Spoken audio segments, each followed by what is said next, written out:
Tila magbabalik recording na naman si Kim Chiu, bagay na ikina-excite ng kanya mga fans. Namataan umano siya sa recording studio ng Star Pop na agad nagpasiklab na usap-usapan tungkol sa kanyang musical comeback matapos ang viral hit na Bawal Lumabas.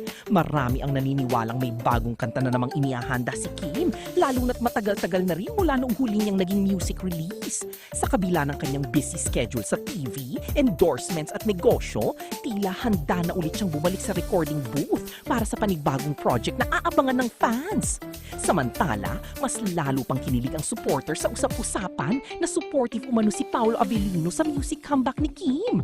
Ayon sa ilang fans, bagay daw kay Paolo ang pagiging low-key supportive partner, yung tipo na hindi maingay pero present sa importanteng milestones ng aktres, kaya mas lalong lumalakas ang kilig ng Kim Pao community.